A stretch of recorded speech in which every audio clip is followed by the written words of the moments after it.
Hello everyone, my self प्रकाश। और आज हम अपना लास्ट चैप्टर देख रहे हैं जो कि ह्यूमन आई है, लाइट चैप्टर का।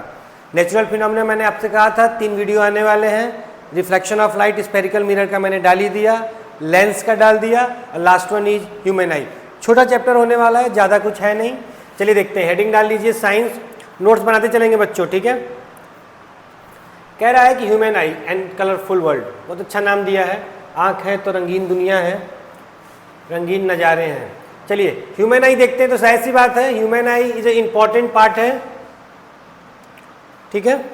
इसके पार्ट्स को आप थोड़ा सा सीरियसली लेंगे कि क्या क्या पार्ट्स हैं, नाम याद रखेंगे। कभी कभी बोर्ड्स में क्वेश्चन पूछ देता है कि ह्यूमन आई का कंस्ट्रक्शन और वर्किंग बताइए हर एक पार्ट्स के, ठीक है। तो ध्यान से आप देखेंगे। तो कह रहा है human eye is important and variable sense organ which use to light and enable us to see the colourful around world around the us. Simple है, एक सेंटेंस है। आपको ये आई दिख रहा होगा, पूरा आई का सिस्मेटिक डायग्राम है, जिसमें आपको ciliary muscles, cornea, iris, pupil, aqueous humour, crystalline lens, retina, optic nerve, और इसमें ब्लाइंड स्पॉट छोड़ दिया है। ये ब्लाइंड स्पॉट भी यहाँ पे आपको देखने को मिलेगा। ऑप्टिक नर्व जो ब्रेन में जा रहा है।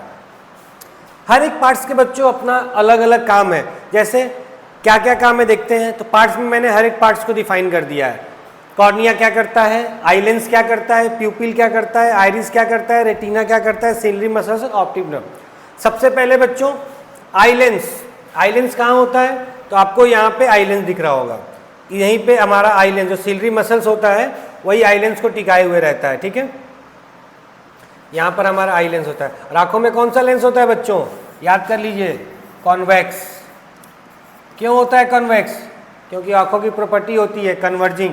तो जब भी इसमें पैरेलल्स बीम आते हैं आंखों में, तो आई लेंस क्या करता है? उनको कन्वर्ज करके इमेज रेटिना पे ड्रॉ कर देता है। ओके, चलिए आगे बढ़ते हैं। कॉर्निया क्या कहते हैं? कॉर्निया कहते हैं कि प्रोटेक्टिव लेयर है, आंख का बाहरी लेयर है।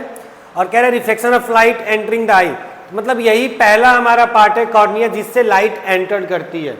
अब लाइट एंटर कर रही है तो प्रोटेक्टिव पार्ट भी हमारा यही हुआ, ठीक है।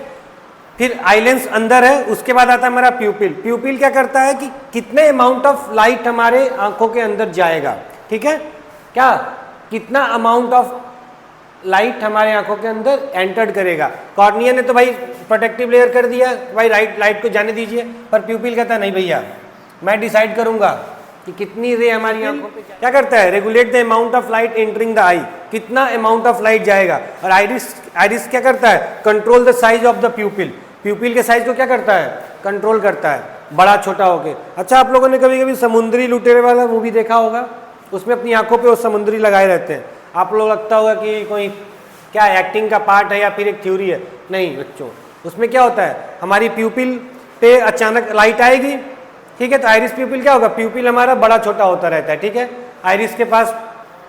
तो वो अमाउंट हमारा क्या करता है, लाइट अमाउंट को फिक्स करता है। अब मान के चलिए डे टाइम में लाइट बहुत ज़्यादा है और अचानक उसको डक में जाना पड़े। डक में तो बच्चों अंधेरा है, तो अचानक अंधेरे में क्या होगा, उसकी प्यूपिल छोटी है, बड़ी तो होगी नहीं, क्योंकि लाइट ज़्यादा एंटर करी तो छोटी हो चुकी है, तो उसको अंदर अंधेरा दिखेगा। या फिर कभी कभी आप लोग भी छत से रूम में जाते होंगे अंधेरे रूम में, तो आप लोग कुछ दिखता नहीं होगा, उतना अंधेरा होता है, क्योंकि प्यूपिल सेंसिटिव पार्ट है, धीरे धीरे बड़ा होता है, धीरे धीरे छोटा होता है, ठीक है।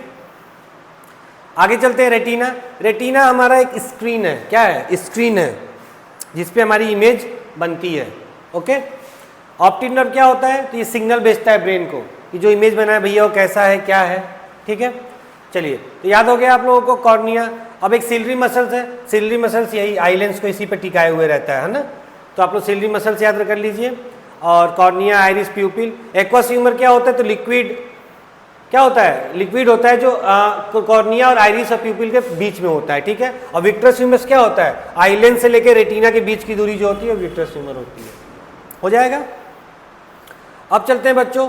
The image on an object seen persist on the retina 1/16 of the second even after the removal of the object 1/60 time तक, मतलब थोड़े क्षण के लिए हटाने के बाद दिखता है। It's continuous the sensation of the eye of the sometime is called the persistence of eye. शायद अब सिलेबस में है नहीं, अगर है तो आप लोग इसको लिख लीजिएगा, ठीक है। कि तो कह रहा है the numerous light sensitive cell content in the retina of the eye are the 2 types. कौन कौन से?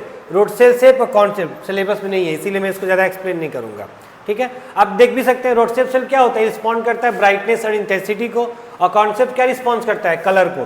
तो मतलब कलर को कौन करता है, कॉन्सेप्ट सेल, सेल 2 हो गए आंखों के अंदर। रोडसेप क्या करता है, ब्राइटनेस और इंटेंसिटी को बताता है, और कॉन्सेप्ट क्या करता है, कलर ऑफ लाइट बताता है। याद रहेगा, कौन सेल याद रहेगा, कॉन्सेप्ट है, कॉन्सेप्ट हो जाएगा, और रॉड शेप मतलब पाइप जैसा होगा, रॉड जैसा, तो इनको उसी शेप का शेप के हिसाब से नाम दिया गया, रॉड और कॉन्सेप्ट। रॉड शेप याद रखिएगा ब्राइटनेस और इंटेंसिटी में काम करता है कि कितनी इंटेंसिटी है, क्या जाएगी आंखों के अंदर, और कॉन्सेप्ट। अब बच्चों सबसे बड़ी बात आती है power of activation of the human I. Power of the activation of human आई में क्या पढ़ना है, कुछ ज्यादा नहीं पढ़ना है, मतलब हमें कहां तक दिखेगा क्या है। तो power of activation of the eye is the ability of the eye to observe the distantly object situated widely different distance from the eye, मतलब कितना वाइडली हम देख सकते हैं ऑब्जेक्ट जहां पे रखा गया है, कितने सिचुएटेड है, वही पावर ऑफ एक्टिवेशन में हमारा बनेगा। इसमें कुछ ज्यादा नहीं है। इसमें कह रहा है एक और पॉइंट आप लिख दीजिएगा, on the accounted of changing the focal length the eye lens by the action of the ciliary muscles holding the lens. Focal length हमारा क्या होता है, बदलता रहेगा, तो इससे हमारी जो आई लेंस होगी वो काम करेगी, ठीक है। अब कह रहा है इसमें दो इंपॉर्टेंट है, आप देख लीजिएगा, the distance between the far point of F and the near point N is called the range of the vision.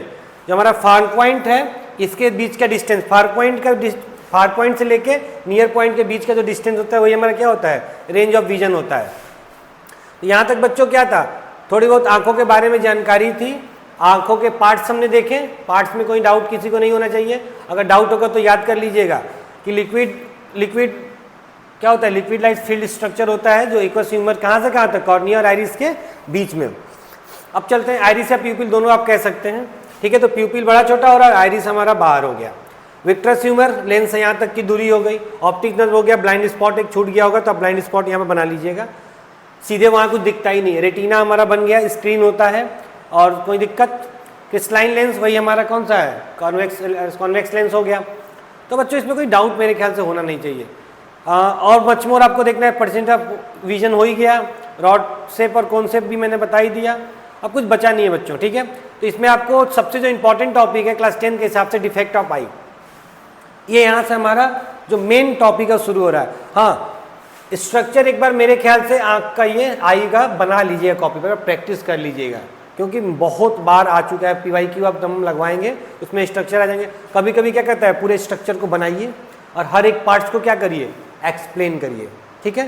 तो देख लीजिएगा, आगे चलते हैं। अब बच्चों आंखों की तीन बीमारियां, मतलब डिफेक्ट आंखों में क्या क्या हो सकता है, मायोपिया, शॉर्ट साइटनेस। देखिए नाम तो इसका है शॉर्ट साइटनेस, पर इसमें आपको क्या, देखिए शॉर्ट साइटनेस में क्या होता है कि इसमें आपको दूर की चीजें नहीं दिखेंगी।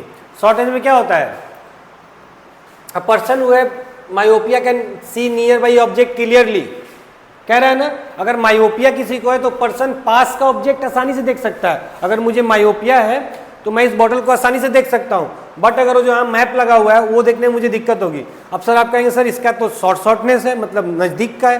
नहीं बच्चों, इसका शॉर्टनेस और लॉन्ग शॉर्टनेस क्यों रखा गया मैं एक्सप्लेन कर देता हूँ।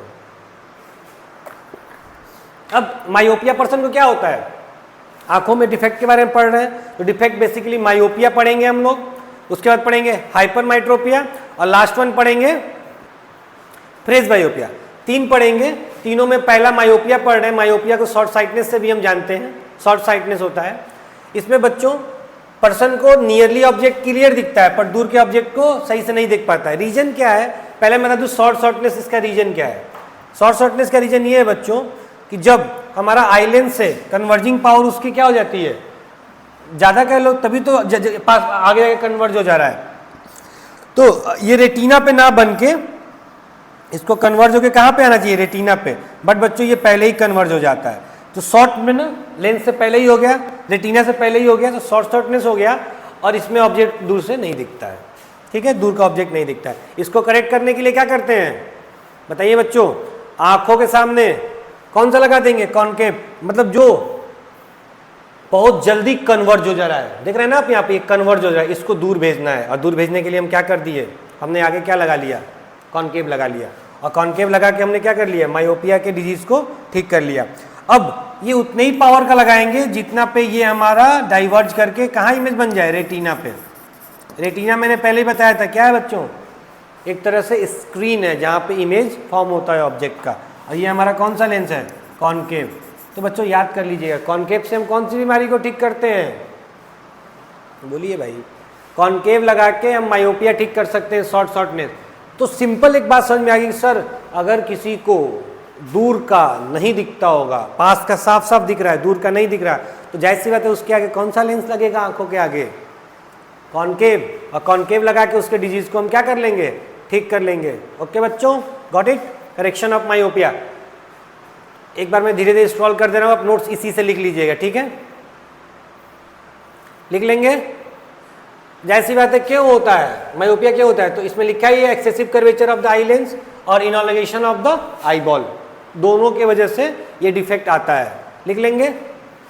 अब स्पेक्ट्रल में कौन सा लगा देंगे, कॉनकेव, जो अभी मैंने आपको बताया। मायोपिया करेक्ट करने के लिए पर्सन क्या पहनेगा चश्मे के अंदर, कौन का लेंस लगा लेगा, कॉनकेव, ठीक है, सिंपल है बच्चों, हो जाएगा। सेम क्वेश्चन है, अगर उसमें रेटिना से पहले बना था तो क्या था, शॉर्ट था, लॉन्ग मतलब रेटिना से अब दूर चला गया, देखिए पीछे चला गया, इसको करेक्ट करने के क्या लगेंगे, कन्वर्ज करेंगे। जाहिर सी बात है सर, इसके आगे पता है कौन सा लेंस लगाएंगे हम, आप खुद कहना चाहिए सर, अगर हम इसके आगे और एक कन्वेक्स लगा दें तो ये और कन्वर्ज कर देगा, क्योंकि कन्वर्ज कम पर कन्वर्जिंग पावर लेंस की कम हो गई है, कन्वर्जिंग पावर लेंस की कम हो गई है, तो क्या होगा, एक और कन्वर्जिंग लेंस लगा देंगे आंखों के आगे, हमारा